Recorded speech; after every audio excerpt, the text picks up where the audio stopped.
Haia, Jimmy dwi, hanesydd a YouTuber, a dwi wrth y modd efo lle yn Gwerin Cymru.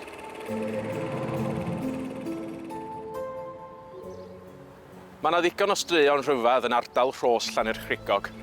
Mae yna ysbrydion i mewn yn fyma. Yn hafarn y Wednesday Arms, medden nhw.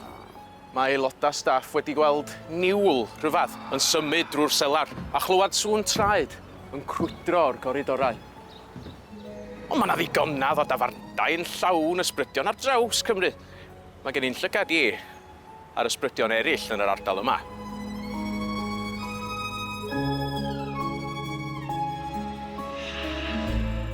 Mae'n bosib bod rhai ohonon ni'n gwybod am ostegu neu rhoi ysbrydion i lawr. Hynny ydy helpu nhw i symud i'r byd nesa. Ond mae'n bosib codi Bwganod hefyd. A ddim jyst i codi nhw. Mae'n bosib i gael nhw i wneud tasgiau i chi. Fel hel gwair. Handi de. Ond yn ardal Rhosllanerchrugog, codi ysbrydion i felltithio i gilydd oedd bobl.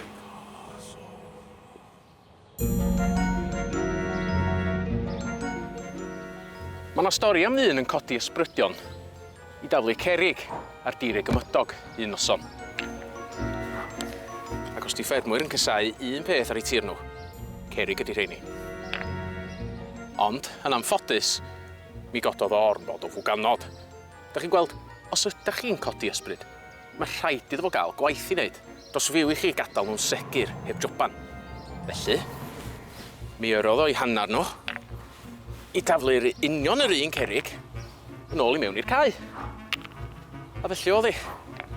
Drwy'r nos, ysbrydion yn taflu cerrig yn ôl ac ymlaen. Nes, yn y diwedd, oedd yr un faint o gerrig ar dirig ymydog ac oedd yno ar y ddechrau.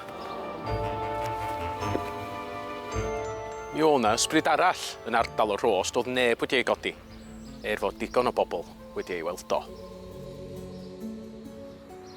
Allt y Gwter di fyma. Hon oedd y brif stryd drwy Rhos ers talwm. Ond bydda pobl ofn cerdded y ffordd yma yn hwyr y nos. Roedd ysbryd yn crwydro'r stryd hon. Ar amser penodol, rhwng hanner nos ac 1 y bore. Mae rhai yn credu mae'r witching hour di honno, neu dewiniol 5 y nos yn y Gymraeg. Ta waith am hynny. Todd yr ysbryd ddim pob tro yn dangos ei hun, ond pan oedd o'n medru ymddangos mewn gwahanol siapia.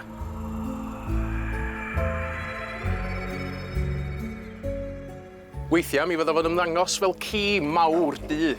Weithiau fel ci bach gwyn, neu garlwm, wrth ymylygiad sy'n arwain at y memorial, neu gofeb rhyfel byd cyntaf y pentra. Wrth i rywun cyrraedd heibio, mi fydd yr ysbryd wedyn yn ei dilyn nhw ar hyd Allt y Gwter. Ond wrth i'r ysbryd dod at y siop rad, roedd yn arfer bod yma ar gornel heol yr afon, mi fyddai o'n diflannu. Fel olwyn da. Felly, os byddwch yn crwydro Rhos yn hwyr y nos, rwsiwch chi fyma a chymerwch gip tu ôl i chi. Does wybod be welwch chi.